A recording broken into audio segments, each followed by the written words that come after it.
ಎಲ್ರಿಗೂ ನಮಸ್ಕಾರ.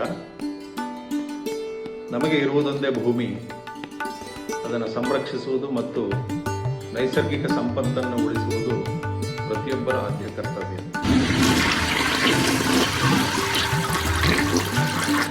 ಈ ಶಬ್ದ ಕೇಳಿದಾಗ ನಿಮಗೆಲ್ಲ ಆಶ್ಚರ್ಯ ಆಗಬಹುದು. ಹಾಗೇನೇ ಈ ಶಬ್ದ ಎಲ್ಲರ ಮನೆಯಲ್ಲೂ ಸರ್ವೇ ಸಾಮಾನ್ಯ ಕೂಡ. ಹಾಗಾದರೆ ಈ ಶಬ್ದ ಈಗ ಏಕೆ ಮತ್ತು ಇದರಲ್ಲೇನು ಅಂತಹ ಆಶ್ಚರ್ಯಕರ ಸಂಗತಿ ಅನ್ನೋದೇ ನಮ್ಮ ಮುಂದಿರುವ ಬೃಹತ್ ಪ್ರಶ್ನೆ. ಜಲಸಂಪತ್ತು ಅನ್ನೋದು ನಮಗೆ ನಿಸರ್ಗ ಕೊಟ್ಟ ವರದಾನ.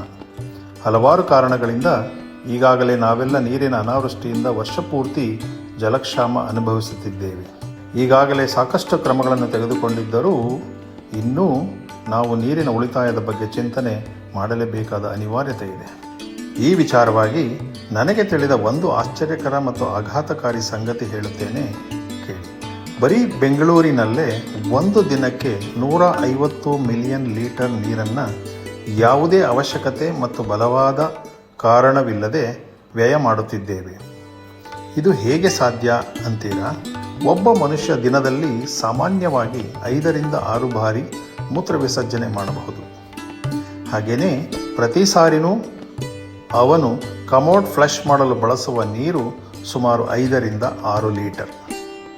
ಅಂದರೆ ಒಂದು ದಿನಕ್ಕೆ ಅಂದಾಜು 25 ಲೀಟರ್ ನೀರು ಒಬ್ಬ ಮನುಷ್ಯನಿಂದ ವ್ಯಯ ಆಗುತ್ತಿದೆ ಅಲ್ಲವೇ? ಹಾಗಂತ ಇದನ್ನು ತಡೆಯೋಕೆ ಆಗುತ್ತಾ? ತಡೆದರೆ ಮನೆಯ ಕಥೆ ಏನು?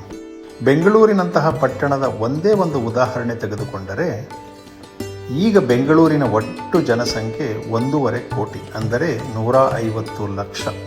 ಅದರಲ್ಲಿ ಪುರುಷರ ಸಂಖ್ಯೆ ಅರ್ಧ, ಅಂದರೂ 75 ಲಕ್ಷ.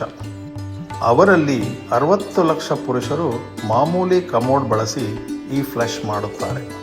ಹಾಗಿದ್ದರೆ ಈಗ ಒಟ್ಟಿಗೆ 60 ಲಕ್ಷ ಪುರುಷರು ಒಂದು ದಿನಕ್ಕೆ ಮೂತ್ರ ವಿಸರ್ಜನೆಗಾಗಿ ಫ್ಲಶ್ ಮಾಡಲು ಬಳಸುವ ನೀರು 150 MLD, ಅಂದರೆ 150 ಮಿಲಿಯನ್ ಲೀಟರ್ ಪರ್ ಡೇ. ಇದು ಬೆಂಗಳೂರಿಗೆ ಬರುವ ಕಾವೇರಿ ನೀರಲ್ಲಿ 10% ಭಾಗ. ಅಬ್ಬಬ್ಬ, ನಂಬಲು ಅಸಾಧ್ಯ. ಹಾಗಾದರೆ ಇದಕ್ಕೆ ಪರಿಹಾರ ಇದೆಯಾ? ಇದ್ದರೆ ಅದು ಏನು ಮತ್ತು ಹೇಗೆ? ಪ್ರತಿಯೊಂದು ಮನೆಯಲ್ಲೂ ಈ ತರಹದ ಒಂದು ಪುರುಷರ ಮೂತ್ರ ವಿಸರ್ಜನೆಯ ಕಮೋಡನ್ನು ಅಳವಡಿಸಿದರೆ ಮತ್ತು ಮಾಮೂಲಿ ಕಮೋಡನ್ನು ಬಳಸದಿದ್ದರೆ ಸಾಕು. ಈ ಸಲಹೆ ಕಾರಣಾಂತರಗಳಿಂದ ಬರೀ ಪುರುಷರಿಗೆ ಮಾತ್ರ ಅನ್ವಯಿಸುತ್ತದೆ.